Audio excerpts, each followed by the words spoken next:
Selamat pagi Bapak Ibu, apa kabar? Semoga kita semua sehat, sejahtera, diberkati Tuhan.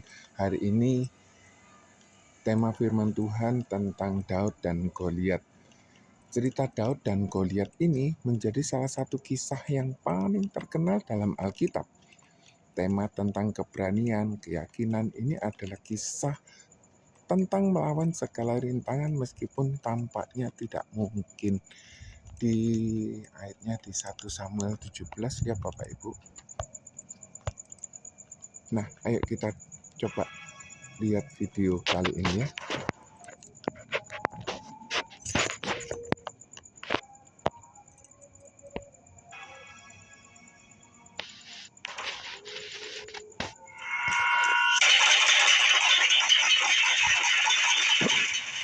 To secure the promised land, the Israelites must defeat the Philistines. King Saul has lost God's blessing, and now he faces the Philistines' greatest champion, Goliath.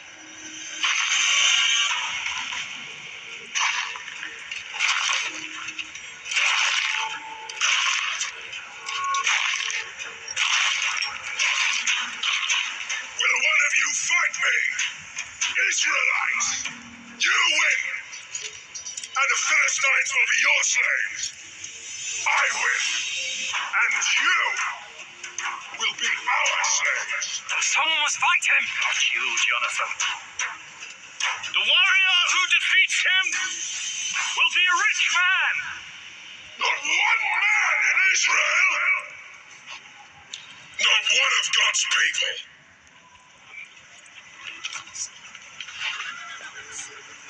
I'll do it.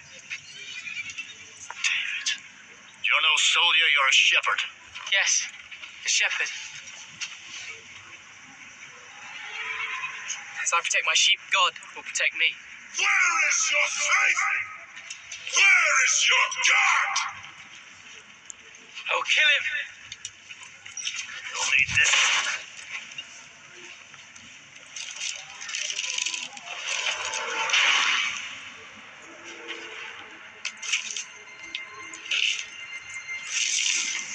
I'll be better without it.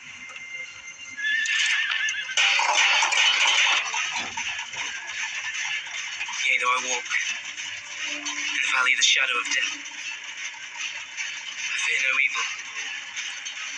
You are with me. Thy rod and staff, they comfort me. You anoint my head with oil. My cup overflows.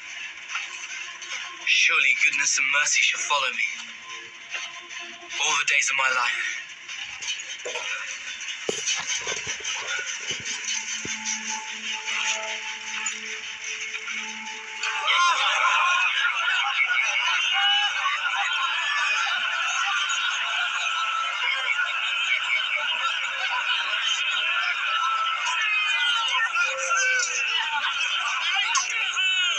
Israel has found a champion.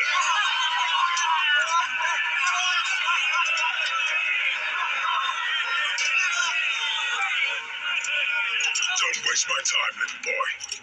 You're too young to die. I will fight you!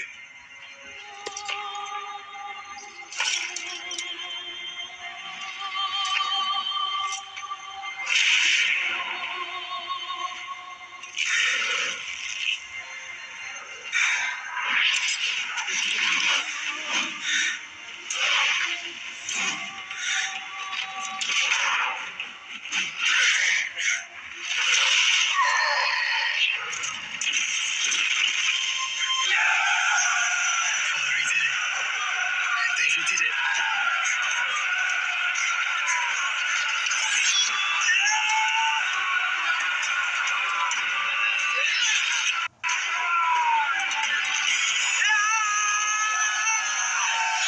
Let us make slaves of them!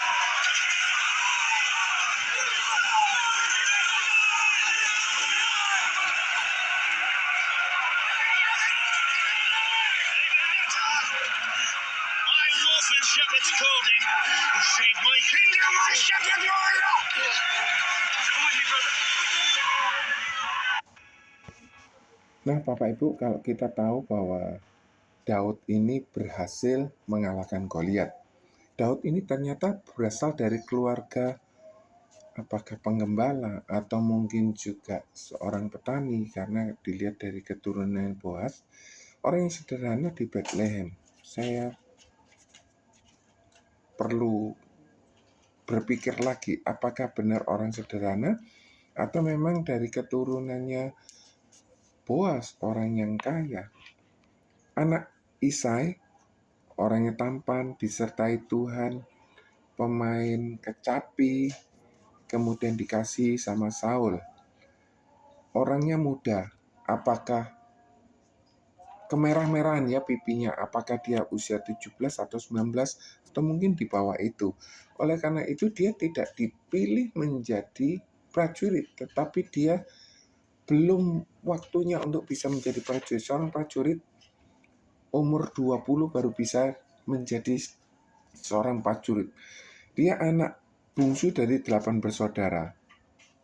Diurapi menjadi raja, dia tidak disukai oleh kakaknya yang namanya Eliab.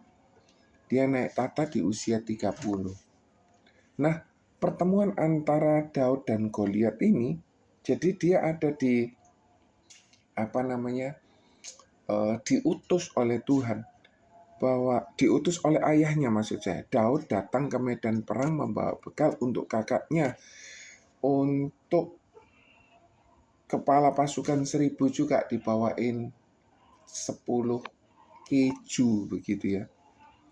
Jadi Bapak Ibu, terjadi sebuah ketakutan baik dari rajanya. Raja Saul itu lebih tinggi sebahu, lebih tinggi dari rakyat yang ada. Nah, Goliat ini tingginya kurang lebih 3 meter, 6 kali 45, kemudian tambah sejengkal, 6 hasta. Jadi melawat itu bingung, padahal ya Bapak Ibu, coba kita pikirkan, prajurit Israel itu berkali-kali memenangkan pertandingan, memenangkan pertempuran. Harusnya tidak ada rasa takut. Tetapi ketakutan ini bisa menular Bapak Ibu. Nah, Goliat ini nantang orang Israel, di mana Tuhanmu? Dan lain sebagainya.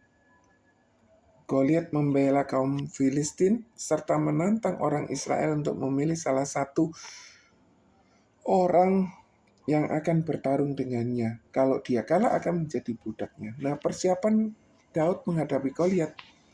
Jadi pengalaman dia hanya sebagai pengembala. Daud memiliki pengalaman melindungi domba dari serangan singa dan beruang. Cakar mereka itu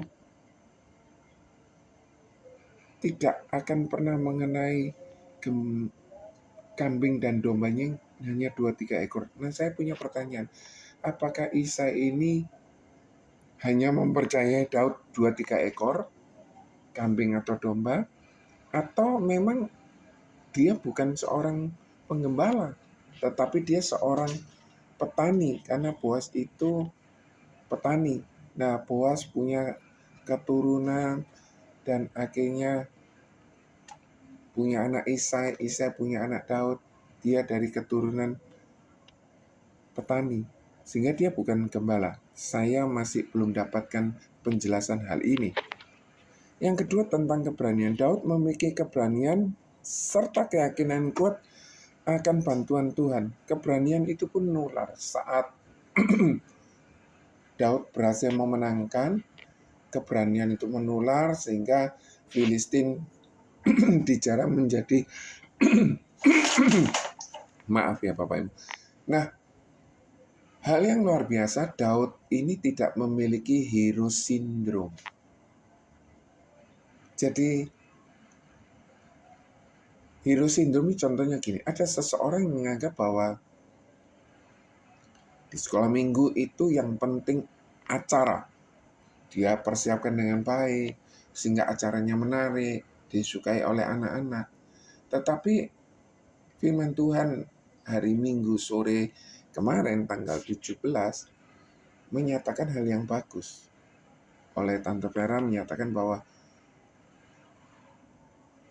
penjemputan itu juga penting. Lah kalau tidak ada yang dijemput, maka murid sekolah minggunya juga nggak ada acara yang bagus, cuma yang nonton sedikit, yang belajar firman Tuhan sedikit. Kalau nggak ada yang main musik itu ternyata latihan. Ada seorang ayah berkata kepada anaknya yang latihan musik, dia berangkat dari rumah jam 3, pulang ke rumah jam 9. Loh kok ngapain toh? Kok panjang kali? Latihan. Berapa lama? 3 jam. Terus kemudian latihan melayani Tuhan 2 jam. Kemudian 1 jam perjalanan pulang pergi. Dan hari sebelumnya dia latihan lagi. Lah kalau tidak ada pemain musik yang berlatih, pemimpin pujian yang berlatih, maka acara itu juga tidak akan berhasil. Jadi semua itu satu kaitan. Tidak ada yang IT-nya, tidak ada yang bagian sound system, bagian semua berkaitan. Lah kalau misalnya sekolah minggunya bagus, ternyata kaum mudanya kurang. Jadi tidak ada rasa pecah belah gitu. Seperti Eliab nggak suka sama si Daud karena dia melihat pertemuan. Padahal Daud ini membawa bertih gandum yang disiapkan oleh ayahnya untuk si Eliab dan kedua kakaknya lainnya. Serta pemimpin pasukan 1000 itu diberi. Maka dia akhirnya berpikir, iya, bukan cuma sekedar acara saja yang penting, tetapi semua penting. Bukan cuma sekolah minggu saja penting, tetapi kaum muda juga penting. Kaum muda juga penting, kap juga penting. Kap penting, kalau pasangan muda juga penting, karena itu akan punya putra-putri yang dilahirkan masuk ke sekolah minggu. Sekolah minggu menyatakan umum tidak penting, kurang tepat juga. Kebaktian umum penting. Nah, kebaktian umum juga penting. Kebaktian acara pernikahan, acara kematian juga penting. Kenapa? Karena yang senior ini juga punya cucu-cucu yang bisa dibawa ke sana. Jadi semua satu rangkaian. Nah, persiapan rohani, Daud memiliki lawan tanding yang membuat imannya atau potensi imannya itu meningkat 100%.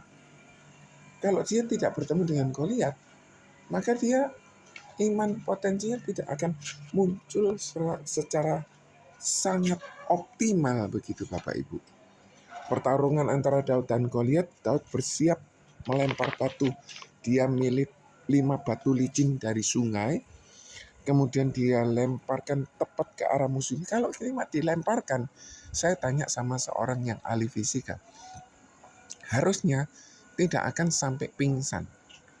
Orang ketatap gitu kalau nggak buanter soro ya. Jadi lemparan batu seorang yang kecil ini dibandingkan dengan dahinya seorang yang punya pakai baju sirah aja 55 kilo. 55 kilo itu kurang lebih, kalau 1 galon itu 20 liter. Saya anggap 20 kilo, 2 galon. Saya masih kuat ngangkat.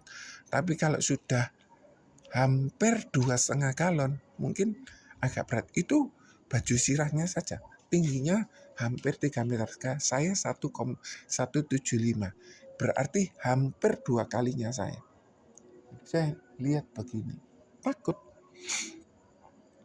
Tetapi batu ini yang dilempar sama si Daud disertai nama Tuhan.